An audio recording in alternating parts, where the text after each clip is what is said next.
Muy buenos días para todas y para todos y bienvenidas y bienvenidos un día más a estos encuentros en los que ya estamos transitando este camino de la alegría. Y me parecía oportuno introducir una cuestión que yo creo que se ha debatido siempre a lo largo de la historia de la humanidad, cómo situarnos ante la felicidad o la alegría, pero que en nuestro momento histórico creo que se ha hecho ya explícita y cobra un relieve también por eso especial. Así que querría aportar mi punto de vista sobre este debate, eh, aludiendo a los diferentes posicionamientos, como veremos enseguida, y tratando de poner luz en el mismo. Pero como siempre, antes de introducirnos en él, os invito a vivir juntos, juntas, un tiempo de silencio. Nos quedamos unos minutos en silencio para sentir nuestro cuerpo,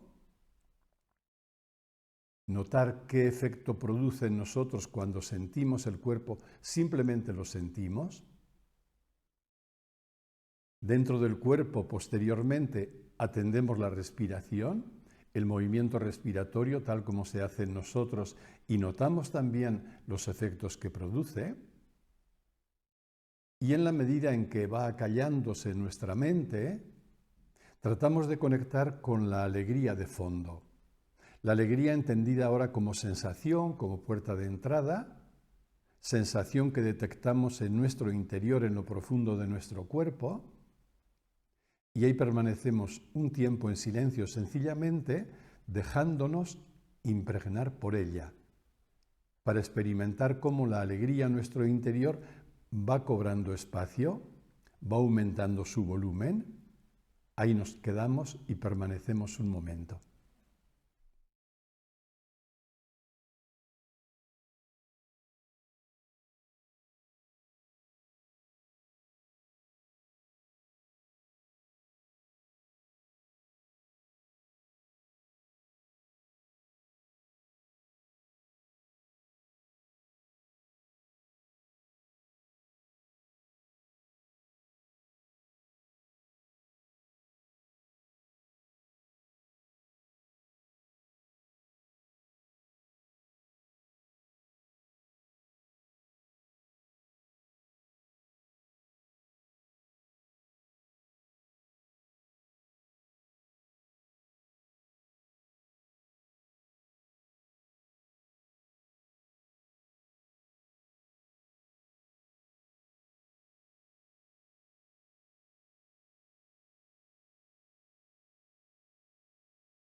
Hacemos una respiración profunda, pausada.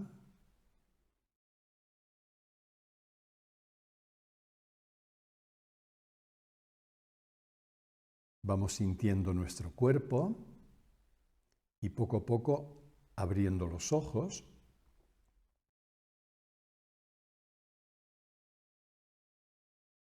Para iniciar el contenido de este encuentro. Como decía, vamos a tratar de aproximarnos a este debate actual en torno a la alegría, a la felicidad, y lo hago fundamentalmente por poner luz en todo ello, es decir, crecer en lucidez, y también desde un espíritu crítico. Me parece importante, sobre todo en debates que están muy sobre la mesa, la voluntad de poner conciencia, poner luz en ellos, pero de aproximarnos también desde este espíritu crítico, que es lo contrario de una credulidad fácil o una credulidad barata, para poder subrayar los pros y los contras de lo que puede llegar hasta nosotros. En realidad, tal como yo lo veo, existen 4 posicionamientos más o menos definidos en torno a la alegría y a la felicidad. Y a mi modo de ver, cada posicionamiento contiene aciertos y olvidos, lo cual me parece que se ajusta bastante a la realidad si tenemos en cuenta que cualquier postura siempre va a contener algo de verdad y con mucha probabilidad también algo de error, y si no de error, por lo menos de olvido. Es así como funcionamos los humanos y así como desde nuestra perspectiva, siempre limitada, siempre posicionada, por tanto siempre relativa, nos vamos acercando a cualquier realidad a la que queramos prestar atención. Toda postura, o dicho de otro modo, no hay una postura que contenga tanta verdad que no tenga a la vez algo de error o de olvido de algo importante, ni hay postura que sea tan errónea, tan equivocada, que no contenga también algo de verdad. Bien, pues desde esta clave o con esta misma clave vamos a acercarnos a los 4 posicionamientos que me parecen fundamentales en torno a esta cuestión. El primero lo podemos llamar con esta palabra, es el dolorismo. ¿Qué significa dolorismo? Dolorismo es aquella actitud que asume el dolor como algo valioso en sí mismo y por tanto meritorio. Es una actitud que valora el dolor por el simple hecho del dolor, prescindiendo de lo que se puede hacer a partir de él, prescindiendo de otras consecuencias que pudiera tener, es ver el dato objetivo mismo del dolor y decir, el dolor es bueno siempre. Esto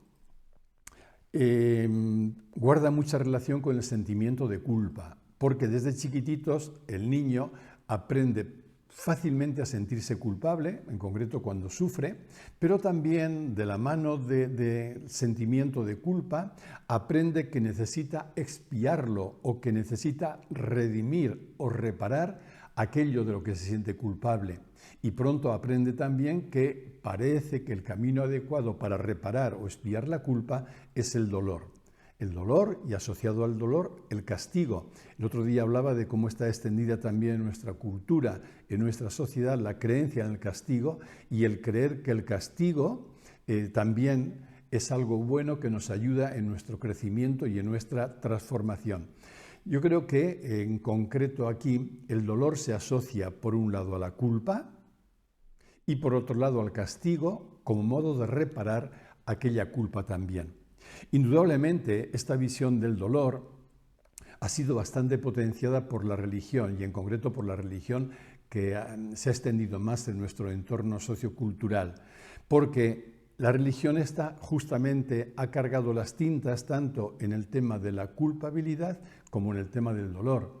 Me parece que quizá uno de los daños, por lo menos hablando genéricamente, que más ha perjudicado la religión católica en Occidente ha sido la extensión de este sentimiento generalizado de culpa y asociado a él, por tanto, la necesidad de reparación a través del dolor. En concreto, cuando la religión sostiene la creencia de que somos redimidos de nuestra culpa, en lenguaje religioso, de nuestro pecado, gracias al dolor de una persona inocente, incluso gracias a su muerte, la conclusión que saca inmediatamente nuestra mente es que el dolor es bueno. El dolor es bueno porque nos ha redimido, porque ha expiado, porque nos ha liberado de aquel peso de la culpa o del pecado. Esta ecuación es la que resulta sumamente peligrosa en nuestra vida cotidiana, porque por un lado genera, fomenta y alimenta el sentimiento de culpa y por otro lado nos da una visión del dolor marcada justo por esta actitud que vengo nombrando como dolorismo, es decir, como un reconocimiento implícito de que el dolor es siempre bueno.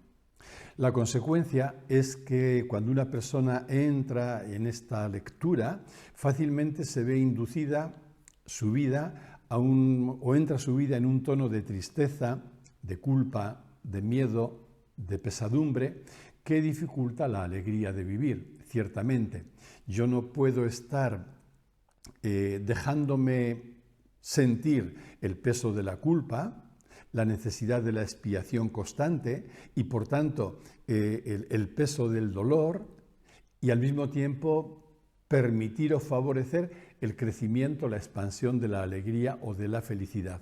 No solo eso, sino que desde el dolorismo, todo lo que tiene que ver con la alegría o la felicidad se mira con profundo recelo y con sospecha. Las personas que hemos crecido en el ámbito religioso sabemos cómo, con qué facilidad y con qué frecuencia al mismo tiempo se ha inoculado la imagen de un Dios que parecía, no sé si alegrarse, pero mirar con gusto el propio dolor de las personas y sin embargo parecía que miraba con desagrado todo lo que tuviera que ver con el placer, con la dicha, con la alegría en definitiva. Esta es pues la primera actitud y como decía al principio, si cada actitud contiene un acierto y un olvido, ¿cuál es el acierto y el olvido de esto que denominamos dolorismo? El acierto es doble. Por un lado, yo creo que esta actitud acierta en reconocer la inevitabilidad del dolor. El dolor es una realidad que nos guste o no, y más allá de lo que después podamos hacer con ella, el dolor es una realidad inevitable porque va de la mano de nuestra propia condición impermanente, vulnerable, frágil, etc. Y el segundo acierto de esta actitud es que el dolor puede ser una oportunidad de crecimiento siempre que sea bien vivido. Así que es un acierto bien importante porque dado que el dolor va a ser inevitable en nuestra experiencia cotidiana, la clave o una clave fundamental va a consistir en aprender el modo de vivir esa situación de dolor inevitable para que contribuya a nuestro propio crecimiento y también, hablando espiritualmente, a nuestro crecimiento en comprensión. Estos son los dos grandes aciertos de esta actitud. ¿Cuál es el olvido?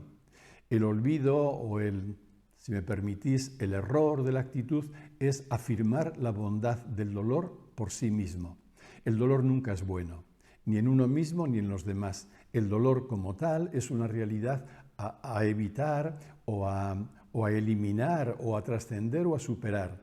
El dolor nunca puede ser bueno, porque va en contra justamente de nuestro anhelo más profundo, como veremos también enseguida.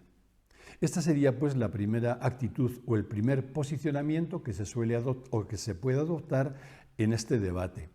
Hay un segundo posicionamiento que también podemos nombrar con otra sola palabra, que es el hedonismo.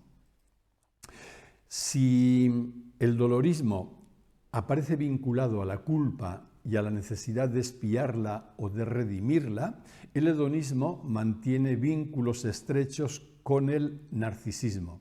Sabemos que el narcisismo constituye un mecanismo de defensa en el que fácilmente la persona, ya desde la infancia, el niño, se atrinchera justamente como consecuencia de una falta de reconocimiento. El niño que no se siente amado, que no se siente aceptado o reconocido, experimenta tal vacío o carencia dentro de sí que le resulta tan dolorosa que busca automáticamente el modo de compensar esa carencia y por tanto se encierra como si fuera en una concha dentro de sí mismo, tratando de protegerse del sufrimiento que experimenta. Pero a partir de ahí, como ocurre con todos los mecanismos de defensa, termina como asfixiado por esa propia burbuja en la que se ha encerrado y termina cortando lazos con el exterior, girando como una peonza únicamente en torno a sí mismo. Por tanto, este posicionamiento hedonista ante el dolor consiste en la práctica, más allá de las intenciones de la persona que lo sostiene, consiste en una trivialización o incluso ocultamiento del dolor. Como el dolor es algo que de entrada produce tanto miedo a la personalidad narcisista, se defiende de él con todos los medios a su alcance, trata de negarlo, trata de restarle valor o realidad, trata de evitarlo a toda costa también. Sabemos que la personalidad narcisista no tolera la frustración, entonces de entrada nunca va a poder tolerar el dolor, que no es nada más que consecuencia de que algo de sus expectativas o de sus deseos ha sido frustrado. Dado que la personalidad narcisista no puede tolerar el dolor, del mismo modo que no puede tolerar la empatía, en cierto modo por la misma razón, se blinda ante él, no tolera la frustración, no tolera el dolor, lo que hace es tratar de negarlo o de evitarlo a toda costa. Y en una carrera desenfrenada, que como veremos enseguida, no le conduce tampoco a buen puerto, tratará por todos los medios de buscar constantemente el placer, es decir, todo aquello que es opuesto a lo que su mente etiqueta como dolor.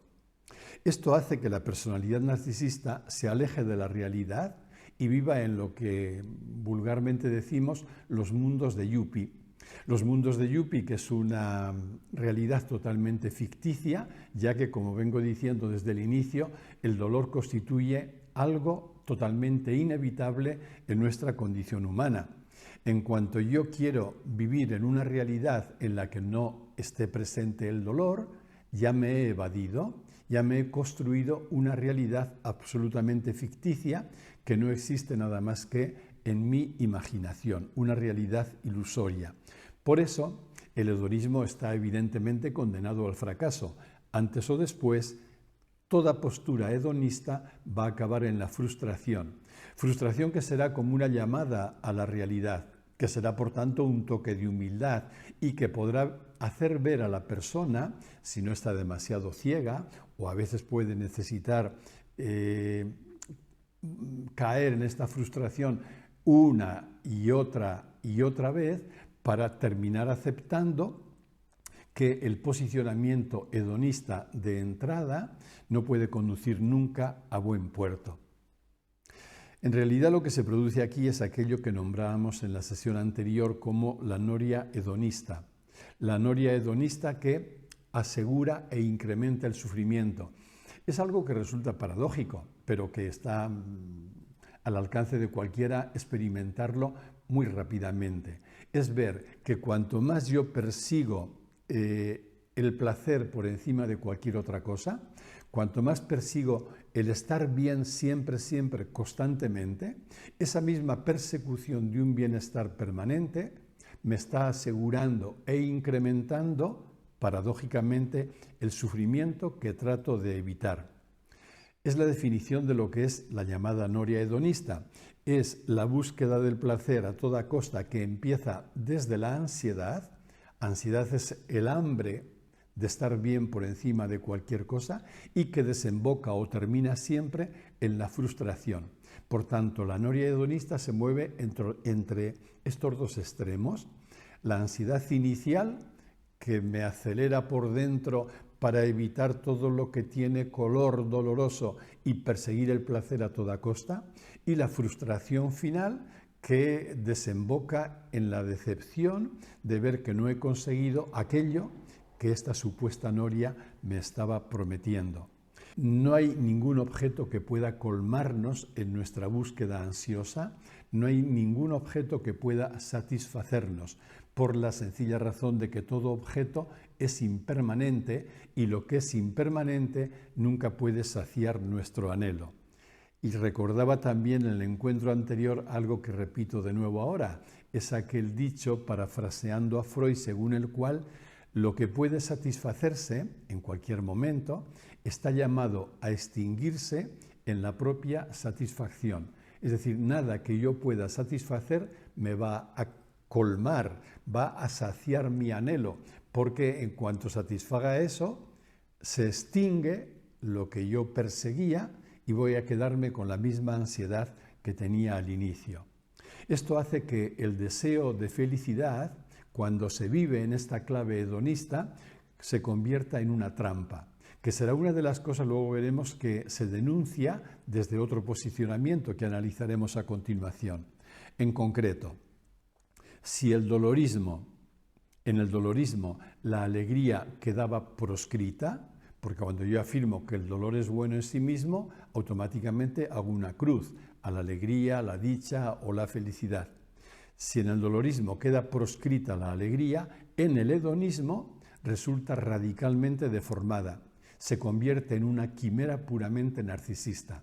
Entonces, desde el posicionamiento hedonista, cuando hablo de alegría, de dicha, de felicidad, estoy hablando de una quimera, de algo ilusorio que nunca voy a conseguir porque la he convertido en un objeto alrededor del cual estoy girando constantemente en un afán inútil, por otro lado, de evitar a toda costa el dolor. ¿Cuál es aquí el acierto y el olvido de esta postura hedonista? Pues el acierto es grande también. El acierto es constatar que estamos orientados constitutivamente hacia la alegría y la felicidad. Es decir, constatar que en el ser humano hay un anhelo irreprimible que nos orienta, veremos luego esto un poquito más despacio, constantemente hacia la felicidad. En todo ser humano hay un anhelo irreprimible de dicha, de gozo, de felicidad, de alegría, hasta el punto de que, como veremos, en todo lo que hacemos los seres humanos y en todo lo que dejamos de hacer, estamos buscando siempre, seamos o no conscientes de ello, estamos buscando ser felices. Así que el hedonismo acierta, tiene un acierto fundamental. ¿Cuál es el olvido? ¿Cuál es el error? El error es creer que ese anhelo de felicidad está al alcance de nuestros deseos y se consigue de una forma barata, queriendo negar aquellos aspectos de la realidad que nos incomodan. Es decir, desde el hedonismo se sigue la orientación del anhelo que tenemos hacia la felicidad, pero sin ninguna lucidez, dentro de una enorme confusión que lo que provoca, como hemos visto al hablar de la noria hedonista, no es sino incrementar el sufrimiento. Por eso fracasa, porque arranca de un anhelo real, el anhelo de ser feliz, pero por el modo como lo implementa, termina en fracaso y termina justo en lo contrario de aquello que el anhelo prometía. En lugar de conducirnos a una felicidad mayor o a un estado de alegría, nos conduce o nos aboca a un sufrimiento cada vez más insoportable. Hay un tercer posicionamiento en este debate que podemos llamar como de defensa de la infelicidad o directamente de la antifelicidad. Es un posicionamiento, yo creo que siempre ha estado presente en la historia de los seres humanos. Cada vez que un ser humano ha desconfiado de mensajes positivos, ha desconfiado de la felicidad o de la dicha, incluso lo ha ridiculizado o ha hablado de que el deseo de ser feliz es una especie de engañabobos porque es una promesa que no conduce a ningún puerto, siempre ha existido. Pero lo llamativo es que en la actualidad se ha extendido mucho este posicionamiento e incluso se ha buscado o se busca hasta formas, digamos, racionales, incluso entre comillas, filosóficas, de querer justificarlo. Entonces me parece importante también detenernos por un momento, ver qué parte de verdad encierra, cuáles son sus aciertos y denunciar también el olvido o los errores en los que eventualmente puede incurrir. Quizá lo más característico de este movimiento en la actualidad, tal como yo lo veo en los libros que he leído y en las personas que lo defienden, por otra parte, es curioso, lo defienden con mucho énfasis y además son libros que tienen una buena cuota de mercado. Quiere decir que hay muchas personas que se sienten identificadas con este posicionamiento porque estos libros se venden y se venden mucho. Pues bien, a mí me parece que el primer elemento en común que tienen todos los posicionamientos que se caracterizan de esta defensa de la antifelicidad, o si queréis, de la denuncia de las propuestas sobre la felicidad o a favor de la felicidad, es que gritan, proclaman contra lo que ellos llaman la dictadura de la felicidad.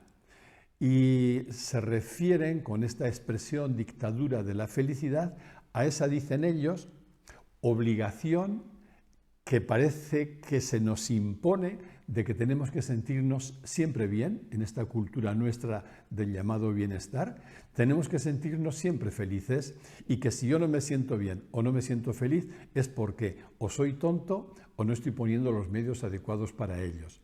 En realidad se puede ver así entendida como una dictadura, que también sabemos cómo la publicidad echa mano de ella cuando quiere vendernos cualquier producto, ¿no? Y asocia el consumo y la carrera consumista a un aumento proporcional de la felicidad que vamos a tener. Entonces no es raro ver en el campo del marketing o de la publicidad en general mensajes del tipo: si compras esto vas a ser más feliz, si consumes aquello tu nivel de felicidad va a aumentar. En definitiva, esto sería la dictadura de la felicidad.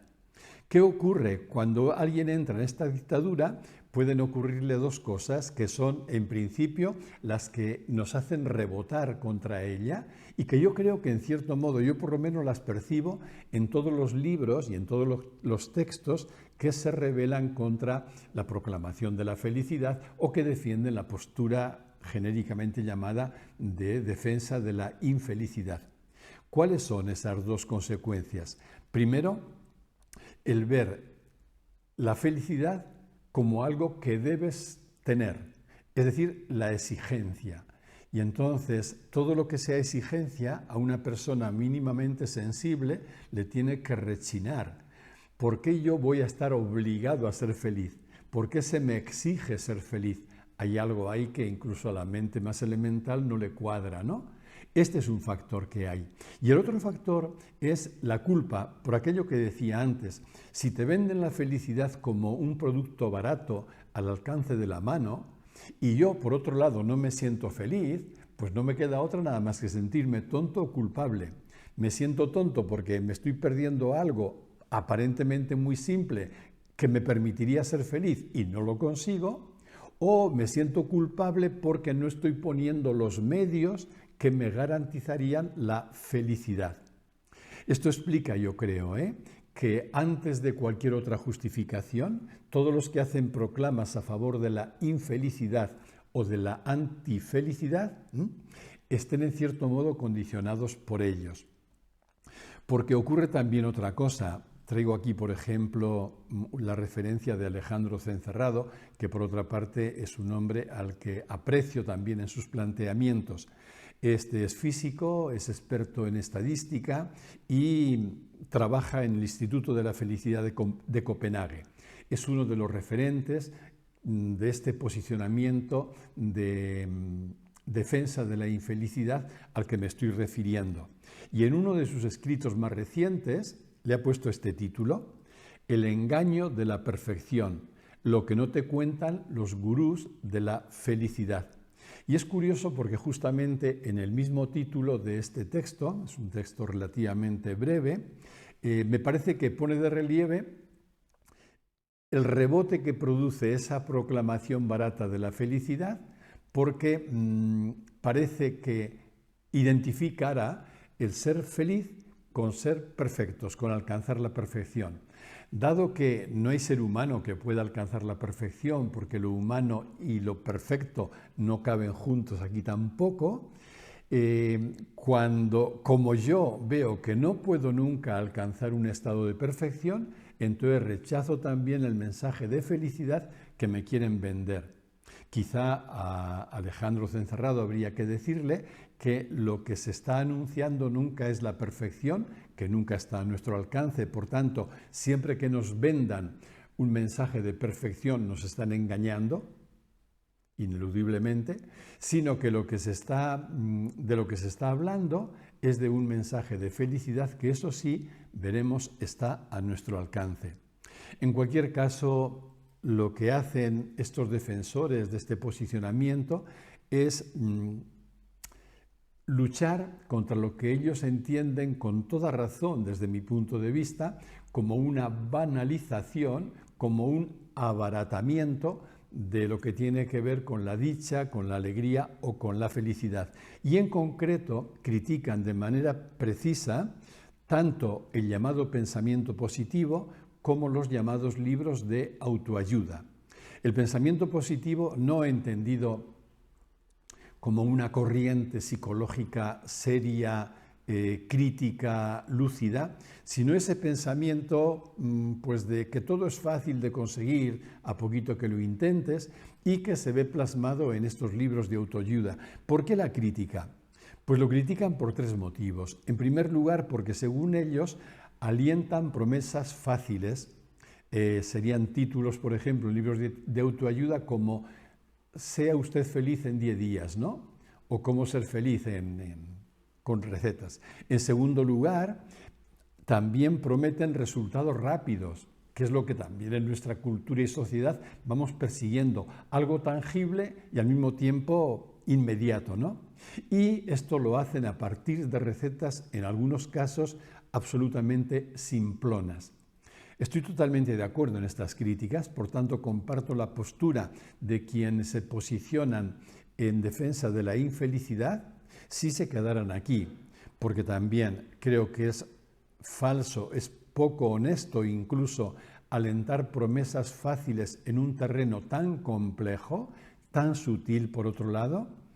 Es totalmente erróneo y yo creo que deshonesto prometer resultados rápidos, porque no se hace sino incrementar la frustración y la decepción de las personas, y es también deshonesto mostrar que ese objetivo se consigue a partir de recetas absolutamente simples.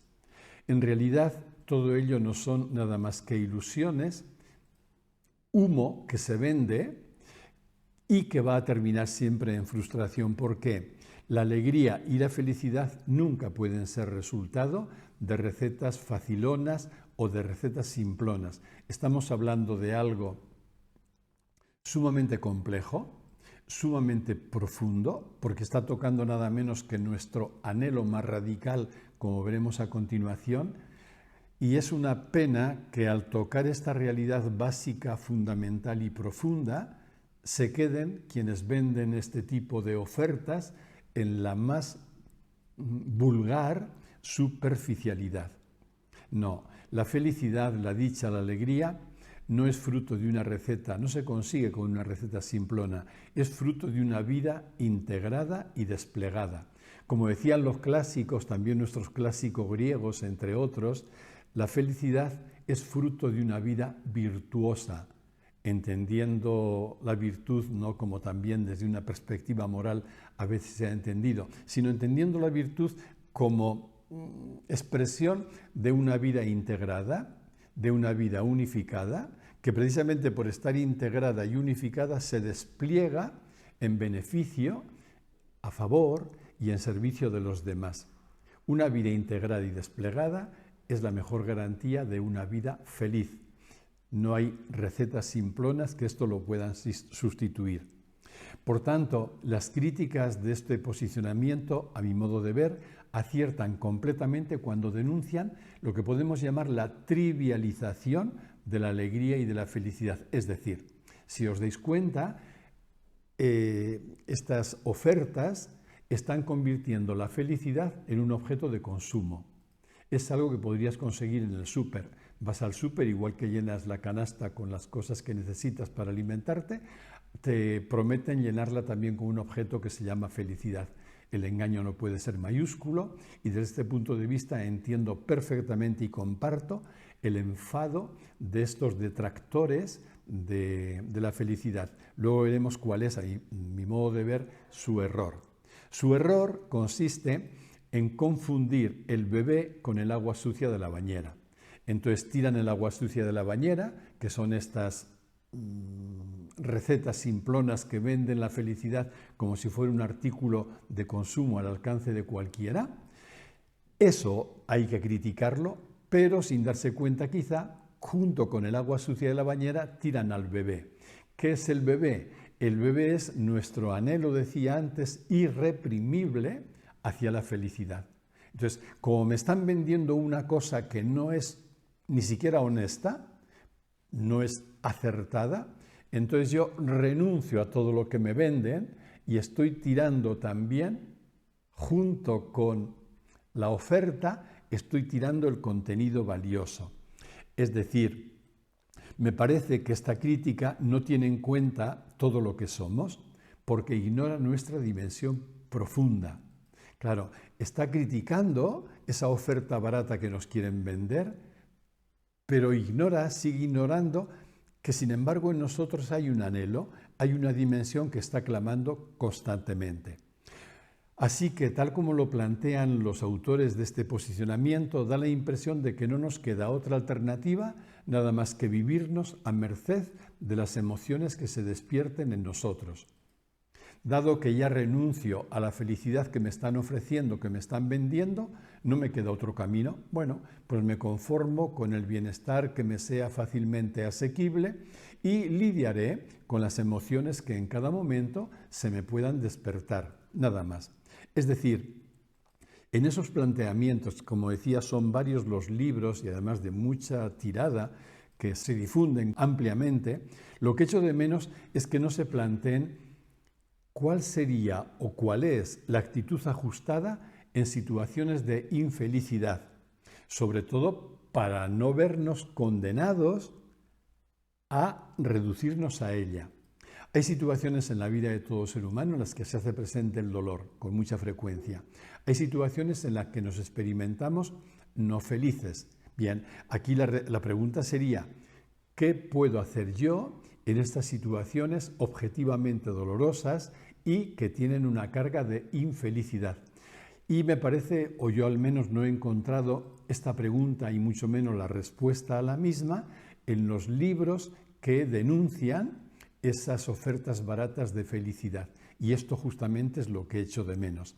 Es decir, me parece, por las consecuencias prácticas que tiene todavía más grave, el hecho de ignorar nuestra dimensión profunda. Porque solo cuando comprendemos la dimensión profunda que nos constituye, podemos también trascender las emociones, ir más allá de ellas.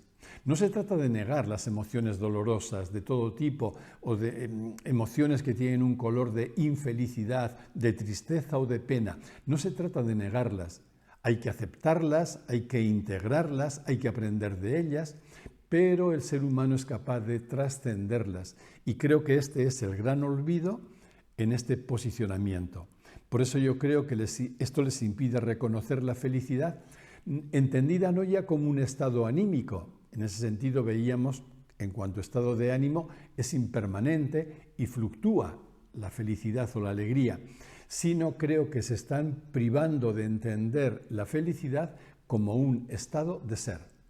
Entender la felicidad como un estado de ser significa reconocer que en nuestro nivel sensible o más o menos superficial las emociones cambian de signo, cambian de color. Ahí convive la alegría con la tristeza, la dicha con la desdicha, la felicidad con la pena, etc. Ahí conviven, pero claro, si yo me quedo reducido, como parece que hacen ellos, a este estado sensible o estado puramente psicológico, me estoy perdiendo la dimensión profunda, aquella dimensión en la que reconozco la felicidad o la alegría, no como una emoción pasajera o transitoria, sino como un estado de ser al que puedo volver y en el que puedo anclarme y desde él acoger, aceptar, gestionar, lidiar con las emociones y sentimientos que se mueven en el plano sensible. Esto llevó a Agustín de Hipona allá por el siglo IV, un hombre, por cierto, nada sospechoso de hedonista. Sabemos que provenía de la filosofía maniquea, ¿no? Y todo el peso del maniqueísmo en su planteamiento filosófico, incluso teológico, que afirmaba: nadie es sabio si no es feliz. Porque ¿qué es una persona sabia? Es una persona que no se reduce al mundo de lo psicológico, al mundo sensible. Es una persona que ha conocido, ha experimentado, ha saboreado su dimensión profunda, y en esa dimensión profunda ha encontrado la sabiduría de lo que somos en profundidad, ha encontrado la felicidad como un estado de ser. Esto no quiere decir que el sabio no padezca, no tenga dolor, tiene dolor como todo ser humano, pero quiere decir que la persona sabia es feliz de fondo, aunque esté lidiando con circunstancias, elementos y sentimientos que provocan dolor o que sean desagradables. En la misma línea, Michel de Montaigne escribía: la señal más manifiesta de sabiduría es una alegría continua. Luego veremos qué condición requiere la alegría para que sea continua. ¿Cómo una persona puede vivir en una alegría o en un estado de felicidad continuado? Responderé un poquito más tarde. Pero resumiendo ya este tercer posicionamiento, podemos ver cuál es su acierto y cuál es el olvido del mismo, que he ido, en cierto modo, ya enunciando con anterioridad. ¿Cuál es el acierto y el olvido de la antifelicidad? El acierto es la denuncia sin paliativos, la denuncia lúcida de engaños baratos y de recetas simplonas. La felicidad no se consigue de ese modo, y ese es el engaño. Pero, sin embargo, junto con el acierto de este posicionamiento está también su olvido sumamente peligroso. El olvido es que ignora nuestro incontestable anhelo y ignora ese anhelo irreprimible e incontestable por el que buscamos ser felices por encima de todo, porque en realidad está ignorando nuestra identidad profunda o nuestra dimensión profunda. En realidad está ignorando lo que llamamos felicidad, vivido, percibido, comprendido como estado de ser.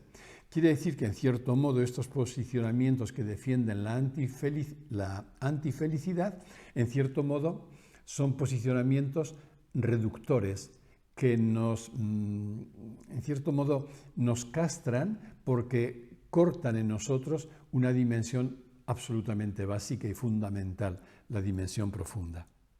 Y termino ya con el cuarto posicionamiento bajo este epígrafe de comprensión no dual. A mi modo de ver, esta es la comprensión ajustada. ¿Por qué la comprensión no dual me parece la comprensión ajustada? En primer lugar, porque no sacraliza el dolor, en contra del dolorismo.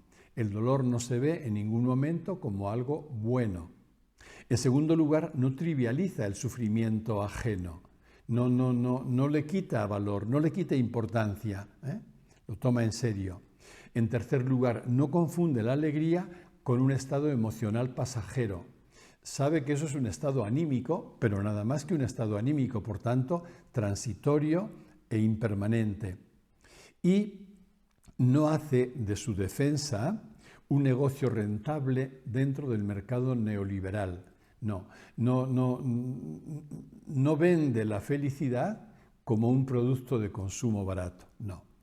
Entonces, denuncia la felicidad en cuanto producto de mercado, y en esto también esta comprensión se alinea con todos los que denuncian, acabamos de ver, la felicidad, comparte con ellos esa denuncia de la felicidad simplona, pero al mismo tiempo afirma todo el tiempo la alegría y la felicidad como una irrenunciable aspiración humana. El ser humano no puede renunciar nunca al anhelo de felicidad, de alegría que lo constituye. Ahora bien, esta defensa de la alegría o de la felicidad no tiene absolutamente nada que ver con la versión edulcorada con la que tratan de narcotizarnos algunos de los llamados libros de autoayuda, que se convierten sí fácilmente como en narcóticos que terminan en decepción porque al final son engañosos, ¿no? No. Y tampoco es ninguno de los sucedáneos que puedan ofrecer charlatanes. La felicidad de la que estamos hablando es algo demasiado serio, demasiado rico, demasiado noble, demasiado profundo, como para que podamos confundirla con un objeto de consumo fácil o barato.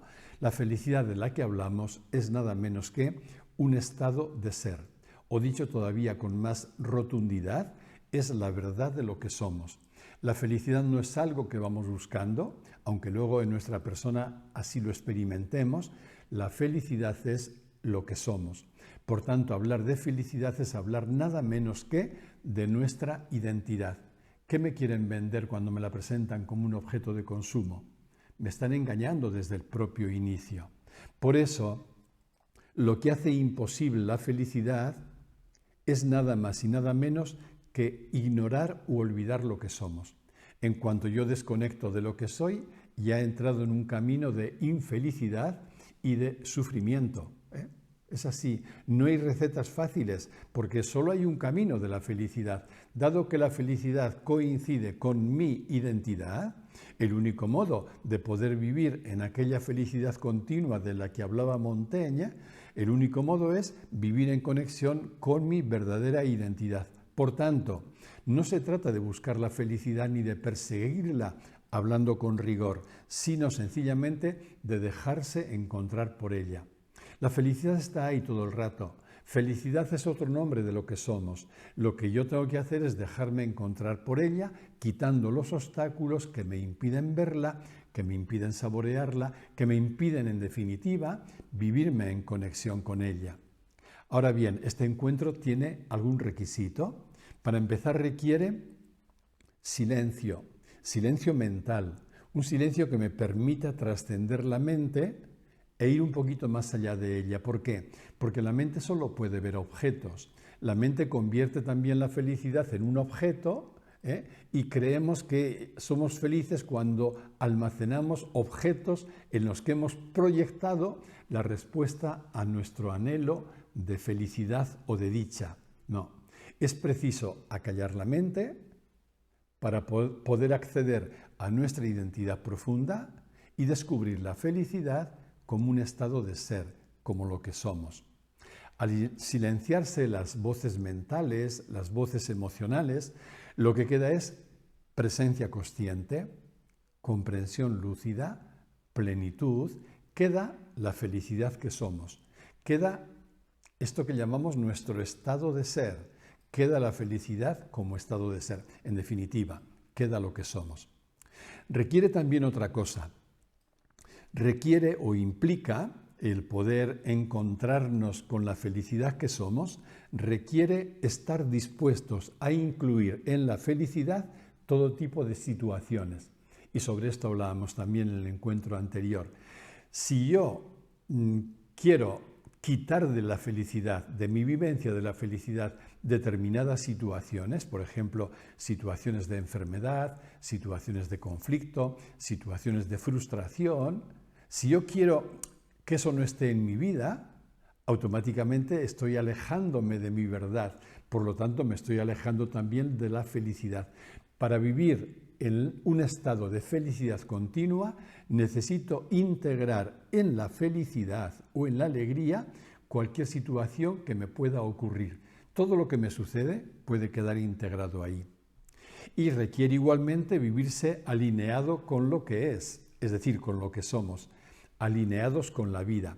Solo cuando vivimos en una actitud de aceptación radical, de aceptación profunda, de rendición a la vida, ahí estamos en contacto con la profundidad de lo real, en contacto con lo que somos, ahí estamos en contacto con la felicidad que somos. Y es nada menos que Spinoza, este gran filósofo Spinoza, el que nos da la receta a la que aludía Montaigne, cómo vivir en un estado de felicidad continua. Y Spinoza decía, Es posible la alegría constante solo cuando nuestra voluntad quiere lo que es.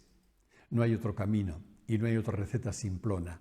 Solo cuando yo estoy alineado con la realidad, que es lo mismo que decir, cuando estoy alineado con la vida. Solo cuando yo digo sí a la vida y por tanto digo sí a lo que viene, estoy garantizando un estado de felicidad o de alegría. Decir sí a lo que viene no significa resignarme, no significa claudicar, no significa cruzar los brazos y tragar todo. No, significa sencillamente situarme como vida, sintonizar y alinearme con lo que hay en este momento y luego notaré que en cuanto me alineo con la vida, en mí se dará un dinamismo para transformar todo aquello que necesite ser transformado. Pero me habré situado de entrada en una consciencia de unidad y es esa consciencia de unidad la que me pone en casa, la que me sitúa en casa, por tanto, en un estado, como dijera Spinoza, de alegría constante. En definitiva, la felicidad solo puede venir de la mano de la comprensión, como todo. La comprensión es lo que ilumina nuestra realidad y fuera de la comprensión lo único que hay es ignorancia y por tanto sufrimiento. Si venimos a aplicarlo a nuestra realidad concreta, es decir, a la comprensión de nosotros mismos, yo lo resumiría de este modo. Si para una mirada mental, cuando yo miro solo desde la mente, yo me veo como un yo separado, la alegría la veré únicamente como un objeto más, cuyo opuesto es la tristeza. Y entonces no tendré otro remedio que vivirme en ese estado fluctuante que va de la alegría a la tristeza a alegría. Si me miro desde la mente o si vivo en un estado mental. Por el contrario, si vivo en un estado de profundidad, si puedo verme más allá de la mente, desde esa mirada espiritual, hay que ir en la cuenta de que soy consciencia y vida. Soy uno con todo lo que es, uno también con todo lo que me ocurre. Esto me permite acceder a la alegría, no ya como un estado de ánimo, sino como un estado de ser, como otro nombre de mi verdadera identidad. Y aquí es muy importante reconocer que todos y todas, sin excepción, contamos con una guía interna, es lo que llamamos nuestro maestro o maestra interior, una guía interna que se expresa en forma de conocimiento sentido, una intuición que va a guiarnos. Y termino ya. La ignorancia nos hace vivir desconectados de nuestra propia fuente, del fondo que somos, alienados y separados de todo. Cuando estamos situados ahí, lo que toma el mando en nuestra vida es el miedo y el control, porque yo me siento desconectado de los demás, por supuesto, de todo, me siento desconectado de la vida, lo único que se hace presente en esa desconexión es miedo, miedo que me acechará por todos los rincones y control, una necesidad más o menos estresante de querer llevar las riendas de todo en busca de una seguridad que se me va a escapar. Sin embargo, cuando paso de la alegría a la comprensión me hace ver que estoy siempre conectado a la fuente. Estoy unido a todos y con todo. Estoy sostenido en el fondo en unidad con la totalidad. Lo que brota de esta comprensión es justo lo opuesto al miedo y al control. Lo que brota es una sensación profunda de confianza y una alegría continua, en palabras de Spinoza. Pues hasta aquí el encuentro de hoy. Muchísimas gracias por vuestra presencia. Muchas gracias por estar ahí y que tengáis unos buenos días hasta nuestro próximo encuentro, que será ya el último de este curso. Muy buenos días.